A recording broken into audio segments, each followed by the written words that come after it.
ভগবান শিব, যিনি কিনা সকলের উপর কৃপা করেন, পশু পাখি জীব জন্তু মানুষ অসুর সকলের উপর, তাহলে তিনি কতটাই না ভোলা।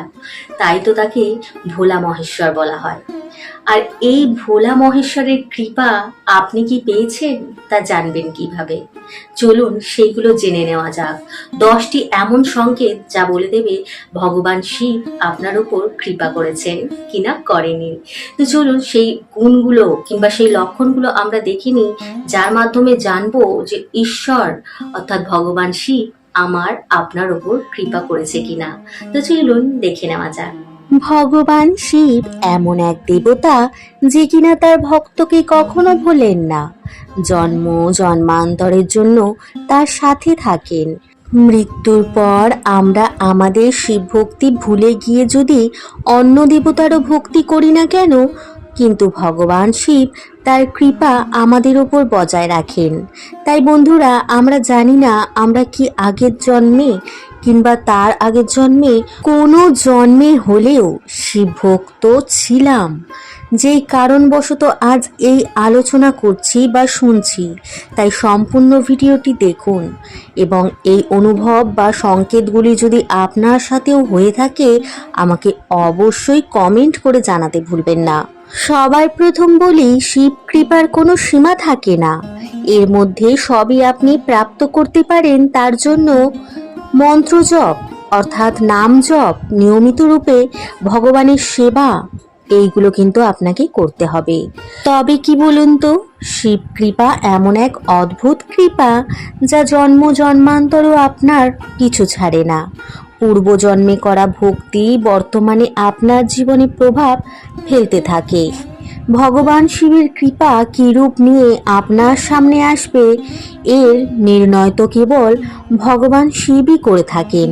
কিন্তু আগের অনুভবের দ্বারা অর্থাৎ বড় বড় ঋষি গুণী সন্ন্যাসী মাহাত্মাদের দ্বারা কিছু সংকেতের কথা বলা হয়েছে, যা স্পষ্টভাবে বুঝিয়ে দেয় যে কোনো ব্যক্তির ওপর ভগবান শিবের কৃপা কতটা রয়েছে বা হচ্ছে। এই সংকেতগুলির মধ্যে সর্বপ্রথম সংকেত হলো জন্মানোর সময় থেকেই শরীরের মধ্যে নিজের ইষ্ট দেবতার সঙ্গে সম্বন্ধিত কোনো বস্তুর চিহ্ন থাকা। এর মধ্যে অধিকাংশই ত্রিশূলের চিহ্নই দেখা যায়, যা কিছু মানুষের হস্তরেখায় থাকে, যা ভালো করে যোগ বিয়োগ করলে বোঝা যায়। আবার কিছু কিছু মানুষের অগ্রচক্রের মধ্যেও থেকে থাকে, অর্থাৎ কপালের যে অংশে তিলক পরা হয়। এছাড়াও অন্য জায়গায় থাকতে পারে, কিন্তু এই দুই স্থানে বেশিরভাগ দেখা যায়। আর এই চিহ্ন যদি তার জন্ম থেকেই থাকে, এছাড়া সে যদি শ্রাবণ মাসে জন্ম নেয় বা সোমবার দিন জন্ম নেয়, তাহলে এই সংকেত আরও শক্তিশালী হয়ে যায় ও বিশ্বাসযোগ্য হয়ে ওঠে। এছাড়া সেই সন্তান যদি কর্কট লগ্নে জন্ম নিয়ে থাকে বা তার চন্দ্রমা যদি বলবান স্থিতিতে থাকে, তাহলে তো একদম সে শিব কৃপা পেয়েছে। সে শিবের পরম ভক্ত, খালি কোনো কর্মবশত জন্ম নিয়েছে।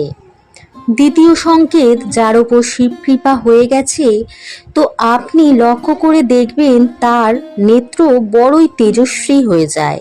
তার চোখে খুব অদ্ভুতভাবে একটা তেজ প্রকাশিত হয়, যার কারণবশত তার চোখে চোখ মেলানো যায় না। ভৈরব বাবার কৃপাও চোখ দিয়ে স্পষ্টভাবে বোঝা যায়। এমন ব্যক্তি যদি কারোর চোখে চোখ রেখে কিছু কথা বলে, নিশ্চিত রূপে যে শুনছে তার কথা তার হৃদয়ে বড় প্রভাব ফেলে থাকে। এটা তো আলাদা যে সে ব্যক্তি তার কথা অনুসরণ করবে কি করবে না, কিন্তু এটা তো ঠিক যে সেই শিব কৃপা ব্যক্তির নজরের সাথে বলা কথাটা মনোযোগ সহকারে শুনছে এবং কিছুক্ষণের জন্য হলেও তার হৃদয়ে শান্তি অনুভব হচ্ছে। পরে সেই প্রভাব ছড়াতে থাকবে, কারণ মানুষটা তো তার চোখের সামনেই আছে কিংবা ছিল, কিন্তু সে যখনই চলে যাবে তার কথাটা কিন্তু তার বারবার মনে পড়বে এবং সে সেটা নিয়ে ভাবনা চিন্তা করবে। এই দৃষ্টিশক্তির কৃপা এতটাই বেশি, যা যদি তপস্যা সাধনা দ্বারা আরও গাঢ় করা যায়, তাহলে এটি দৈব দৃষ্টি প্রদান করে থাকে। এবং এতেই বোঝা যায় যে ভগবান শিব তার উপর বিশেষ কৃপা করেছেন। 3 নম্বর সংকেত হচ্ছে স্বপ্নে ভগবান শিব আসছে, এসে আপনাকে দর্শন দিচ্ছে। মহাদেবের সাথে জড়িত যে স্বপ্নগুলি রয়েছে তার অধিকাংশই শিবলিঙ্গ আর সর্পদর্শন হয়ে থাকে। এছাড়া আপনি ত্রিশূলের স্বপ্ন দেখতে পারেন, ডমরুর স্বপ্ন দেখতে পারেন, কিংবা বড় বড় জটা দেখতে পারেন, নাগা সাধুদের দেখতে পারেন, আঘোরীদের দেখতে পারেন, কোনো শিব মন্দির দর্শন করতে পারেন, কিংবা কৈলাস পর্বত দর্শন করতে পারেন। কার কাছে কেমন স্বপ্ন আসবে তা গভীরভাবে সেই ব্যক্তির অবচেতন মন দ্বারা উৎপন্ন হতে পারে, গভীর চিন্তার মাধ্যমে হতে পারে। সে কিভাবে জীবনযাপন করছে তার ওপরও নির্ভরশীল হতে পারে। কেউ কেউ বলে আমি সাপ দেখেছি, তো কেউ কেউ বলে আমি ভগবান শিবের ছায়া দেখেছি কিন্তু রূপ দেখতে পারিনি, অর্থাৎ কেমন চোখ, নাক, মুখ, এরম ধরনের সংকেতগুলো কিন্তু আপনি পেতে পারেন। 4 নম্বর সংকেত হচ্ছে ধ্যানে রুচি হওয়া। হ্যাঁ, ভগবান শিব যদি আপনার উপর কৃপা করেন, নিশ্চিত রূপে আপনি ধ্যান অর্থাৎ মেডিটেশন যেটা হয় সেটা করতে থাকবেন, অর্থাৎ আপনার ইচ্ছা করবে। আর সেই ধ্যান খুব তাড়াতাড়ি আপনাকে মনস্থির করতে সাহায্য করবে, কিংবা ধ্যান শক্তি জাগরিত করে আপনার যে কুণ্ডলী চক্র আছে সেটাও কিন্তু জাগরিত হতে থাকবে। এইটা শোনার পর অনেকেরই প্রশ্ন থাকতে পারে, আমি তো ধ্যান করি না, তাহলে কি ভগবান শিব আমার উপর কৃপা করেনি? আসলে সকল কিছুই যে আপনার সাথে ঘটবে তা কিন্তু নয়। আপনার হয়তো আগেই কুণ্ডলী চক্র জাগরিত রয়েছে, আপনি বুঝতেই পারছেন না। 5 নম্বর সংকেত হচ্ছে মৃদুভাষিতা, অর্থাৎ কম কথা বলা, আস্তে কথা বলা, একান্ত প্রিয়তা। আসলে এমন ব্যক্তি জীবনের আসল অর্থ বুঝে গেছে। সে আর এই ভিড়ের মধ্যে থাকতে চায় না, এই মায়াময় দুনিয়া থেকে সে একটু আলাদা থাকতে চায়। সে সব সময় যেন শান্ত পরিবেশ খোঁজে। কিছু সময়ের সে অপেক্ষা করে যখন সে নিজেকে একদম একা অনুভব করবে। জীবন আজ আছে কিছুক্ষণের জন্য, আবার এটি শেষও হয়ে যাবে, এর কোনো গ্যারেন্টি নেই। এত গভীর রহস্য সে জেনে নিয়েছে। সে বুঝে গেছে যে এই মা, বাবা, বন্ধু বান্ধব, আত্মীয় স্বজন, পরিবার, এই সব কিছু কেবল মায়া। এই সকল কিছু থেকে নিজের মনকে সরিয়ে ফেলতে হবে। সরিয়ে ফেলা মানে আমি আমার কর্ম থেকে সরে যাব তা কিন্তু নয়, আমি আমার দায়িত্ব থেকে সরে যাব তা কিন্তু নয়। আমি সকল কর্ম করব, সকল দায়িত্বও পালন করব, কিন্তু নিজেকে এমন মোহমায়ার মধ্যে জড়িত করব না যাতে করে আমি আমার জীবনের আসল উদ্দেশ্য ভুলে যাই। হ্যাঁ বন্ধুরা, আমাদের প্রত্যেকটা মানুষেরই উদ্দেশ্য একটাই, যে ঈশ্বরকে পাওয়া। তাই যাদের উপর শিব কৃপা হয় তাদের কিন্তু ভালো লাগে না বেশি কথা বলতে, কথা বলার ইচ্ছাটাই থাকে না, কোনো বিষয়ে আলোচনা তার পছন্দ হয় না। বন্ধু বান্ধবদের সাথে সে আড্ডা মারা, ঘুরতে যাওয়া, সিনেমা দেখা, যা যা করে অন্য সব মানুষরা, সেগুলো কিন্তু তার মোটেই ভালো লাগে না। কিংবা সে ঝগড়া করছে, গালাগালি দিচ্ছে, এই সকল কুকর্ম থেকে সে নিজেকে আস্তে আস্তে সরিয়ে দেয় এবং তার মধ্যে ভালো ভালো গুণগুলো লক্ষ্য করা যায়।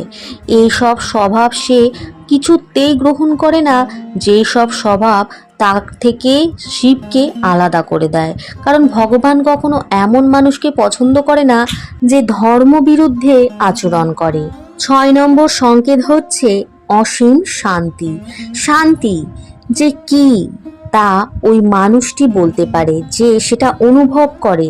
এই সংসারে অধিকাংশই মানুষ শান্তির সঠিক অর্থ জানতে কিংবা বুঝতে পারে না, কারণ সে কখনো শান্তি তো দেখেইনি, অনুভব করেনি। মানুষ তো এমনভাবে শান্তি খোঁজে যে কোনো একটা জিনিস পেয়ে গেল তখন সে মনে শান্তি পেয়ে গেল, আবার কিছুক্ষণ বাদে অশান্তিতে ভুগছে। কখনো কোনো সুখ পেল, শান্তি পেয়ে গেল, আবার অশান্তিতে ভুগছে। অর্থাৎ মানুষের জীবন অশান্তিতে ভরা। অধিকাংশ মানুষ শান্তিকে বাইরে খুঁজে বেড়ায়, যেখানে কোনো আওয়াজ হবে না, সম্পূর্ণ নিলিবিলি থাকবে। কিন্তু শিব কৃপা দ্বারা যে অসীম শান্তি প্রাপ্ত হয়ে থাকে, যেই ব্যক্তির ওপর সেটা হচ্ছে আন্তরিক শান্তি। সেই শান্তির বহিরাগত শান্তির সাথে কোনো মিল নেই। বহিরাগত শান্তির চাওয়া পাওয়া আছে, কিন্তু যে আন্তরিক শান্তি তার কিন্তু কোনো চাওয়া পাওয়া থাকে না। বাইরে যতই ঢোল ঢাক বাজুক কিংবা ঝগড়াঝাটি অশান্তি হোক, সে কিন্তু মনের মধ্যে থেকে চিরস্থায়ী একটা শান্তি অনুভব করতে থাকে। শান্তি তো সেই প্রাপ্ত করতে পারে যে বাইরের মায়াকে ত্যাগ করে ফেলেছে। যদি কেউ অন্য বস্তুর জন্য আকর্ষিত হচ্ছে, বিভিন্ন প্রকার তার মনে ইচ্ছা রয়েছে, সেই সব পাওয়ার জন্য বিচলিত হয়ে পড়ছে, সে কখনো কি জানতে পারবে যে আসল শান্তি কি হয়? এ তো সেই বুঝতে পারবে যাকে ভগবান শিব শান্তিরূপী কৃপা প্রদান করেছেন। যার উপর এই শান্তি কৃপা হয়, সে সব কাজ খুব ধীর গতিতে করতে থাকে। একে সকলে অলস কিংবা কোনো দায়িত্ব কর্তব্য বোধ আছে বলে মনে করে না। ভাবে হয়তো একটা হচ্ছে অলস প্রকৃতির মানুষ, কিংবা এর মধ্যে কোনো দায়িত্ব কর্তব্য বোধ নেই, একে বলা যা না বলা তাই। কিন্তু এর মনের ভিতরে যে কি রয়েছে, কি শান্তি যে সে পেয়েছে, তা আমরা অর্থাৎ আমি আপনি বুঝতে পারবো না। তারা খুব ধীরে ধীরে ও আনন্দের সাথে যে কোনো কাজ করে, কিন্তু তার সেই কাজ দেখবেন নিখুঁত হয়, তার মধ্যে কোনো খুঁত থাকে না। যেমন আগেকার দিনকার মানুষদের একটু দেখবেন, তারা কিন্তু সর্বদা ধীরে গতিতে কাজ করত। এখন আধুনিক যুগে মানুষ চাওয়া পাওয়া এতই বেড়ে গেছে যে কম্পিটিশন চলছে, কে তাড়াতাড়ি করতে পারবে, কে আগে উঠতে পারবে, কার বেশি টাকা হবে। কিন্তু আগেকার দিনকার মানুষ ভাবতো আমি দুবেলা দুটো খেতে পারলেই যথেষ্ট, আমার মাথার ওপর ছাদ থাকলেই যথেষ্ট, আমি সকল দায়িত্ব কর্তব্য করতে পারলেই যথেষ্ট। কিন্তু এখনকার দিনের মানুষ তা ভাবে না। এখন ভাবে ওর এটা আছে আমাকেও করতে হবে, ওর ওটা আছে আমাকেও করতে হবে। আবার সব কিছু থাকা সত্ত্বেও সে ভাবে যে এই ধন সম্পত্তি আমাকে আরও বৃদ্ধি করতে হবে, আমাকে আরও টাকা রোজগার করতে হবে, আমার যাতে 14 পুরুষ খেতে পারে, এমন টাইপের একটা ব্যাপার থাকে। কিন্তু তখনকার দিনের মানুষ এগুলো ভাবতো না, তাই তাদের মধ্যে আধ্যাত্মিক উন্নতি অনেকটা বেশি ছিল, যেটা এখন বর্তমান যুগে নেই। 7 নম্বর হচ্ছে বাণীতে বোধ শক্তি, অর্থাৎ যেটা বলছি সেটা কি বলছি না বলছি সেটা ভেবে চিনতে বলা। এখন এই বর্তমান যুগে তো এমন হয়েছে, কে কি বলছে তার মুখের কোনো একটা সীমা নেই, অর্থাৎ সে যা পারছে তাই বলছে। কাকে কি বলতে হয়, কাকে কতটা বলতে হয়, সেই সম্পর্কেই জানে না। কিন্তু যার উপর শিব কৃপা থাকে, তার বাণীতে আলাদাই বোধ শক্তি লক্ষ্য করা যায়। তার বাণী শুনতে বড্ড মধুর লাগে এবং তার মধ্যে একটা আকর্ষণ থাকে, যে কোনো মাধ্যমের দ্বারা তার বাণী সকলের সামনে পৌঁছালে তার নিজের দিকে আকর্ষিত করে ফেলে। অর্থাৎ ধরেন আপনার কথাটা এত সুন্দর, সেই কথাটা যে শুনছে সে একটা আপনার প্রতি আকর্ষিত হতে থাকছে, এবং সে আরো 5টা মানুষকে বলছে যে তার কথা শোন। অর্থাৎ এতটাই আকর্ষণ শক্তি তার মধ্যে থাকে। আবার শুধু আকর্ষণই থাকে না, তার বাণীতে এক ওষুধের গুণও থাকে, যা কোনো প্রকার দুঃখীকে, অর্থাৎ কোনো দুঃখী মানুষকে যদি সে সান্ত্বনাও দেয়, সেই দুঃখী মানুষ মিনিটের মধ্যে তার দুঃখ ভুলে যেতে পারে। তার বাণীতে এমন একটা ঊর্জা ভরা থাকে যে কোনো ব্যক্তির কোনো রকম সমস্যা থাকলে তার সামনে যদি আসে আর সে যদি কিছু বলে, তার সমস্যা এমনিতেই দূর হয়ে যায়। সেই বাণীর মধ্যে এতটাই শক্তি থাকে। অর্থাৎ শিব কৃপা যারা পেয়েছেন, তাদের বাণীর মধ্যে আলাদা তেজ এবং আলাদা ঊর্জা লক্ষ্য করা যায়। এই ধরনের ব্যক্তিরা যদি নিজের মুখ দিয়ে ভগবানের কথা বলে, তা বেদ কথার মতন লাগে। অর্থাৎ দেখবেন, আমরা যখন প্রেমানন্দজির কথা শুনি, তখন কিন্তু মনে হয় স্বয়ং কৃষ্ণ এসে কিংবা রাধারানী এসে আমাদের উপদেশ দিচ্ছে, আমাদের ধর্ম সম্পর্কে বলছেন। তাই যে ভগবানের কৃপা পেয়েছে সে অবশ্যই এই গুণগুলো পাবেই, তার মধ্যে লক্ষ্য করা যাবেই। সে যদি ধার্মিক শ্লোক পাঠ করে, সেটিও এক দৈব্য ঊর্জার মতো কাজ করে। যে শোনে সে যতই অসৎ ব্যক্তি হোক কিংবা তার মনে হিংসা থাকুক, যাই থাকুক, অহংকার থাকুক, এক নিমিষের মধ্যে তা নষ্ট হয়ে যায়। 8 নম্বর সংকেত হলো এই দুনিয়া থেকে মোহ ত্যাগ করা। যার উপর মহাদেবের কৃপা হয় সে ভালোভাবে বুঝে যায় এই সংসারে সব থেকে গুরুত্বপূর্ণ স্থান হচ্ছে শ্মশান। হ্যাঁ বন্ধুরা, এটি গুরুত্ব বলে তার কাছে মনে হয়। সামান্য ব্যক্তি তো শ্মশানের যে নাম সেটা শুনলেও বিচলিত হয়ে পড়ে, ভয় পায়, মৃত্যুকে ভয় পায়। কিন্তু এই শিব কৃপা ব্যক্তিরা মৃত্যুকে ভয় পায় না, তারা মনে করে এটিই হচ্ছে পরম গতি। অনেক সময় দেখবেন কোনো ব্যক্তি রাস্তা দিয়ে হাঁটছে, হঠাৎ কোনো শ্মশান দেখতে পায়, তখন সে ভয় পেয়ে যায়, ভগবানের নাম নেয়। কিন্তু শিব ভক্ত যাকে ভগবান শিব কৃপা করেছে তার মধ্যে এমন আচরণ দেখা যায় না, সে ভয়ভীত হয় না, সে শ্মশান থেকে এক প্রেরণা নেয় যে এটাই তো সকলের অন্তিম গন্তব্যস্থান। সে গভীরভাবে তাকে অনুভব করে। এতে কি হয়, তার দ্বারা পাপ কর্ম হয় না, এবং যদিও সে করে তা ভুলবশত হয়ে যেতে পারে, কিন্তু নিজে থেকে করে না। দুনিয়া থেকে মোহ ভঙ্গ হওয়ার কারণে তার মধ্যে বৈরাগ্য ভাব চলে আসে খুব তাড়াতাড়ি, এবং সে বারবার নিজেকে ধ্যানের দ্বারা, তপস্যার দ্বারা মগ্ন রাখে, কিংবা সে সংসারে থেকেও ধ্যান করতে থাকে। ধ্যান শুধু বসে হয় না, ধ্যান আমরা সর্বক্ষণ করতে পারি সেই ঈশ্বরের চিন্তা করে। সেবা ভাব, 9 নম্বর হচ্ছে সেবা ভাব, অর্থাৎ জীবেদের প্রতি সেবা ভাব, দিন দুঃখী মানুষদের প্রতি সেবা ভাব, সাধু সন্তদের প্রতি সেবা ভাবনা। অর্থাৎ আমরা ভগবানকে যেমন পুজো করছি, তার সেবা করছি, ঠিক তেমনি যারা শিব কৃপা পেয়েছে তাদের দেখবেন তারা কিন্তু সকল মানুষকে একই চোখে দেখে, কিংবা সকল জীব জন্তু, পশু পাখি, গাছপালা, সকল কিছুকে কিন্তু মনে করে তাদের মধ্যে প্রাণ আছে, তারাও কথা বলতে পারে, তাদেরও কষ্ট হয়।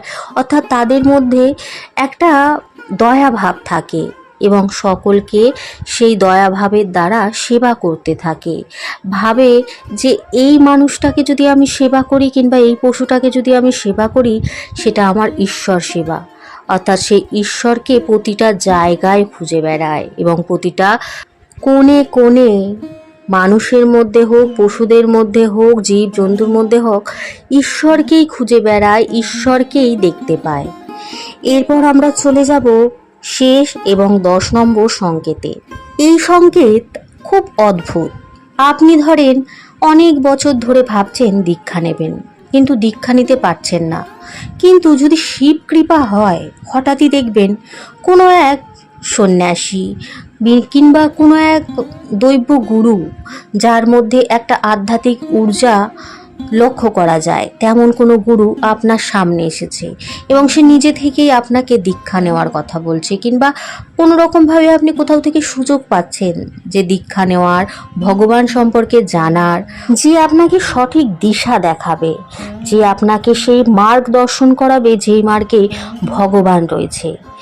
এমন যদি হয় তাহলে আপনি সত্যি শিব কৃপা পেয়েছেন। আপনার জীবনে প্রতিটি সমস্যার সমাধানের উত্তর বলে দেবে এই গুরুদেব, যাকে আপনি আপনার ভগবান মনে করবেন, কারণ আপনার প্রশ্ন ভরা হৃদয়ে এবং মস্তিষ্ক যে তার বাণী দ্বারা উত্তরে ভরিয়ে দিচ্ছে। আপনি বুঝতে শিখে যাবেন জীবনের আসল উদ্দেশ্য কি, কেন এই মানব জীবন, কেন এই পৃথিবীতে সৎ থাকতে হবে, সৎ থাকতে গেলে কি কষ্ট পেতে হবে, কেনই বা ভালো মানুষের জীবনে খালি খারাপ হয়। আরও অনেক প্রশ্নের উত্তর সেই গুণী ব্যক্তি আপনাকে আপনার ইষ্ট দেবতার সঙ্গে সংযোগ করে দেবেন। তো কি বুঝলেন? আপনার উপর কি ভগবান শিব কৃপা করেছেন? যদি করে থাকেন, আপনি নিজেকে এতটাই ভাগ্যবান মনে করুন। এই ভাগ্য আর কারোর হতে পারে না। যার কাছে প্রচুর ধন সম্পত্তি আছে তারও না। আপনি সর্ব আলাদা, সর্বশ্রেষ্ঠ। তাই এই কৃপা বজায় রাখতে ভগবানের নাম অবশ্যই জপ করুন এবং তাকে সন্তুষ্ট রাখতে মানুষের সেবা করুন, পশু পাখির সেবা করুন। জীবে প্রেম করে যেই জন সে হচ্ছে ঈশ্বর।